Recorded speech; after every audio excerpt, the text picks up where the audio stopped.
Hey, it's James here from goodguitarist.com, and today we're going to continue our series on building good habits. I'll just quickly sum up what we've done so far. Last week, we got the ball rolling with our first good habit, which is simply to practice for 10 minutes a day.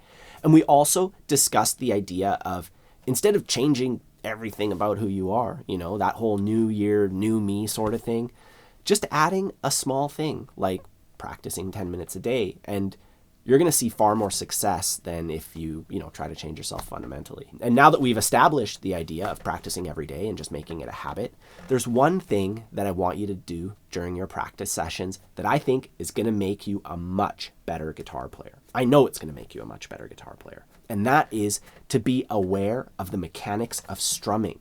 And when I started guitar, I actually started playing leads first. I didn't even start strumming chords until about 9 months in.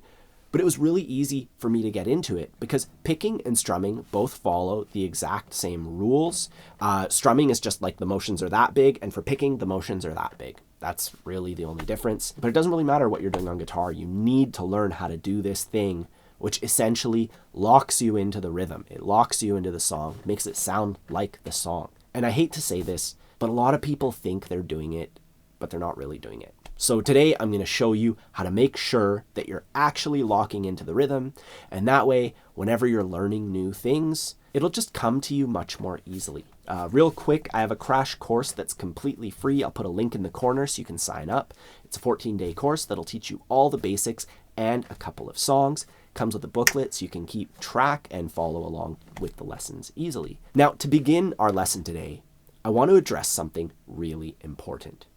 Many people mistakenly believe that they have no sense of rhythm, so they'll just move on and focus on other aspects of guitar, like the chord shapes.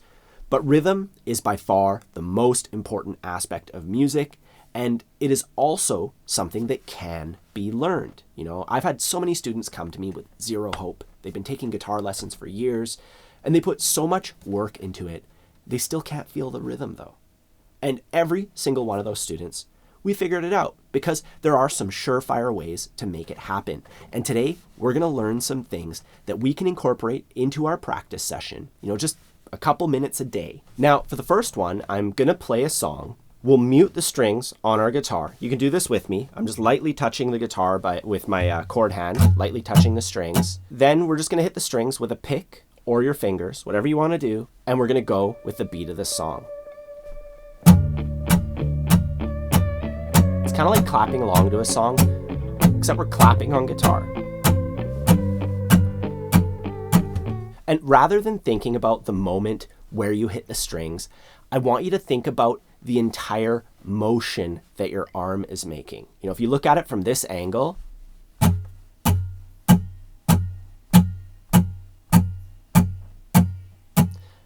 you'll see I'm making like a really tight oval, As I do the downstroke, my arm comes in towards my body, then it goes out a little bit. I'm doing a little orbit, and it's not going the same speed the entire time.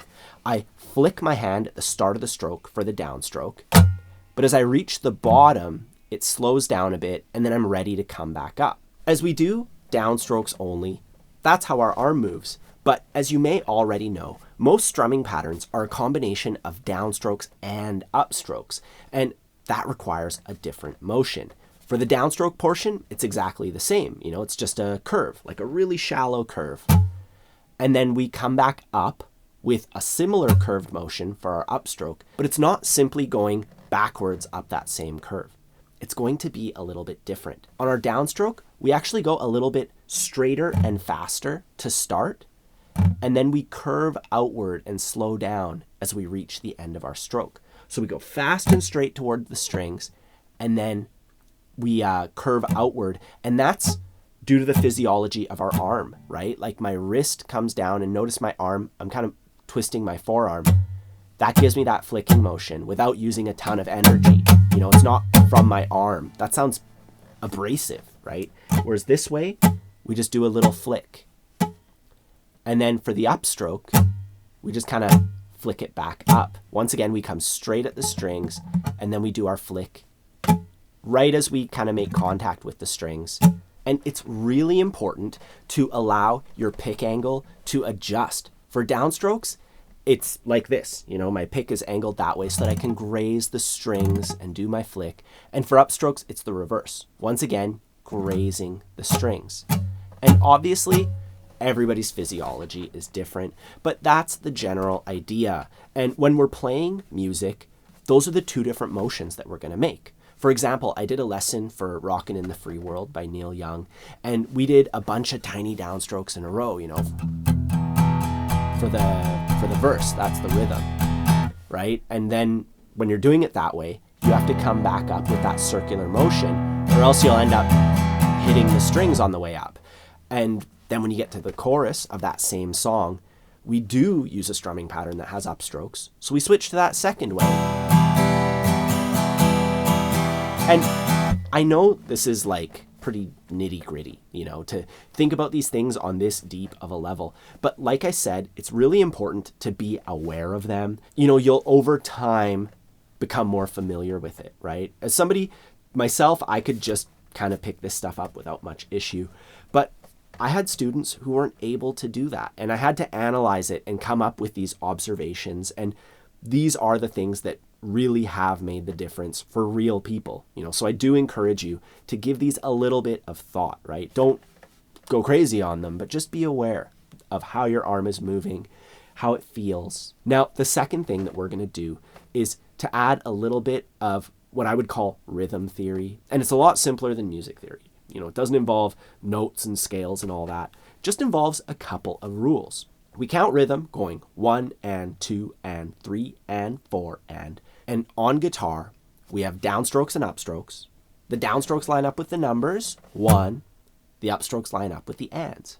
And 1 and 2 and 3 and 4 and. All you actually need to do once you're comfortable with these motions is you just count as you're going, and this will make your practice more efficient because you're not just practicing the motions that we learned about, you're also practicing counting, which is the glue that ties your strumming to the actual song. And at first, counting is something that happens out loud, then it happens in your head, and then it happens subconsciously without any thought whatsoever. But you have to get really good at each of those in order for the next one to happen. And at that point, once you are doing it subconsciously, your body is just programmed to lock into the music. And like I said, to practice it is really simple. You just count as you do those motions. So as you're doing the downstrokes only, just 1 and 2 and 3 and 4 and 1 and 2. Notice I'm saying 1 as I do the downstroke and then and as I come back up.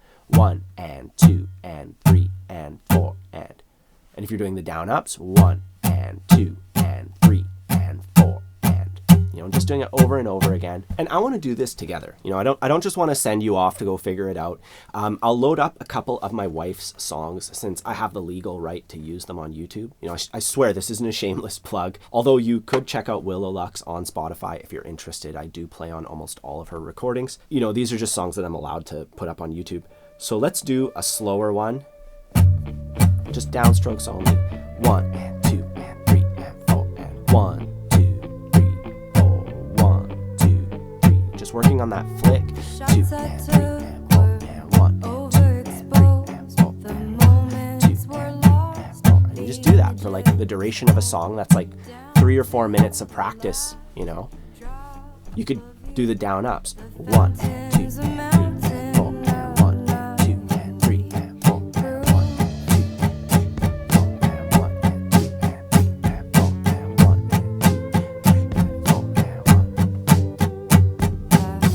Let's do one more. This one's a little bit faster.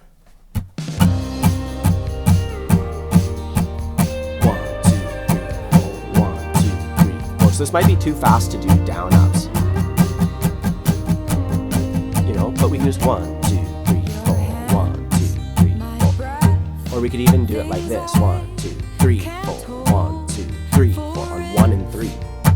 These are all great exercises to just expand your rhythm, right? Because a lot of the time, the song will just be outside of where you're at on guitar. Something that the person writing the song has been playing guitar for like 20 years, right? So, you know, at those points though, you can still just adapt it and just focus on locking into the rhythm. You know, we don't have to worry about chords or any of that other stuff. Anyways, I want you to work on this stuff now with songs that you enjoy. Just a couple minutes every day going through those motions. You know, if you can do the downstrokes, great. If you can do the down ups, that's great too.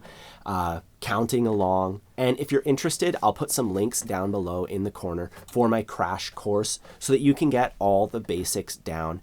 We do go actually at a slower pace than this, you know, and we start learning songs on day one.